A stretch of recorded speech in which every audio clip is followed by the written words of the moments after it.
안녕하십니까. 이주영 법무사입니다. 상속재산 파산이라는 것은 개인 파산과는 전혀 다른 절차인데요.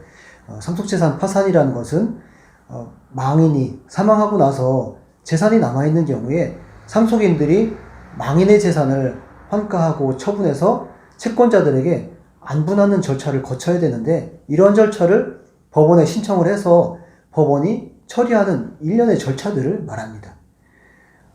상속재산 파산의 경우에는 한정승인을 한 이후에 절차를 바로 진행해야 되는데요. 어떤 사무소에서는 한정승인을 한 이후에도 재산이 남아있는 경우에 그냥 놔두면 채권자들이 알아서 가져갈 테니 그냥 있어도 된다라고 하는데, 실제로 이렇게 된다고 하면 나중에 그 환가 처분하는 절차를 상속인들이 어렵게 절차를 진행해야 되는 상황들이 발생하게 됩니다.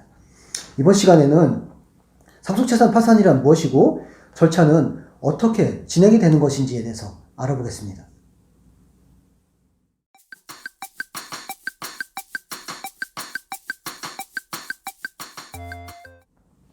상속재산 파산이란 무엇일까요?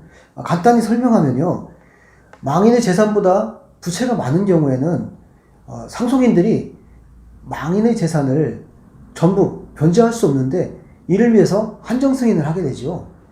한정승인을 하게 되면 망인의 재산에 대해서 나중에 환가 배당하는 절차가 남게 됩니다. 이때 상속인들이 우선권 있는 채권이 무엇인지, 또 채권자들에게 얼마만큼씩 안분해서 배당을 하는지를 안다는 것은 상당히 어려운 것이죠. 그래서 이러한 절차, 또 망인의 재산에 대해서 우선권 있는 채권이 무엇이고, 또 채권자들에게 어떻게 법률에 맞게 안분을 해야 하는 것인지, 그런 절차들을 법원에서 수행하게 되는데, 이를 상속재산 파산이라고 합니다. 그렇다면 상속재산 파산은 어떤 절차로 진행이 될까요? 우선은 한정승인을 한 이후에 절차를 진행하는 것이 일반적인데요. 상속재산 파산 신청서를 작성해서 법원에 제출해야 됩니다. 상속재산 파산을 하기 위해서는 상속 한정승인 시에 적극재산인 각 통장에 잔액 확인서를 제출해야 되고요.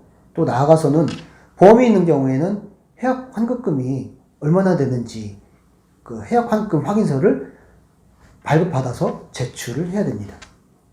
이 경우에 당연히 상속재산보다 부채가 더 많아야 이 절차를 진행할 수 있겠죠. 법원에서는 파산관제인을 선임합니다.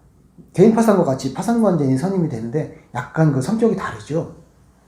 상속재산 파산의 경우에는 면책이라는 제도가 없기 때문에 해당 서류에 대해서 망인의 재산을 파악하고, 또 망인의 재산이 상속인에게 이전된 내역을 확인하는 절차, 또 상속인들의 지적전산 자료 조회 결과를 보고서 실제로 망인의 재산이 상속인들에게 이전이 됐는지 여부를 면밀하게 파악하는 것이 중점적으로 관제인이 보게 되는 사항들입니다. 세 번째로는요, 파산관제인은 이후에 망인의 재산을 파악해서 환가 배당하는 절차를 거치게 됩니다.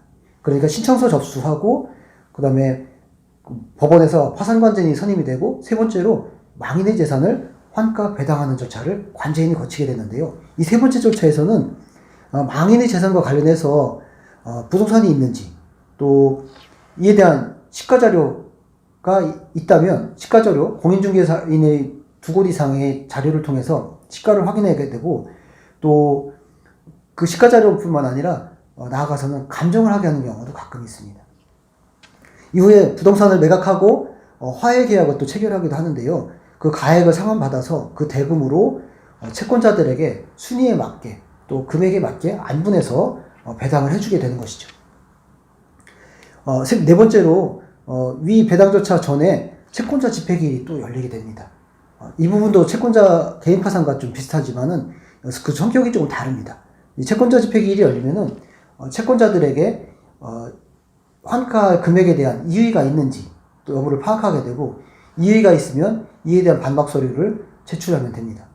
다만 채권자 집행기일이 다른 특별한 사유가 없다면은 배당을 실시하고 절차를 종료하게 되는 그런 상황인 거죠.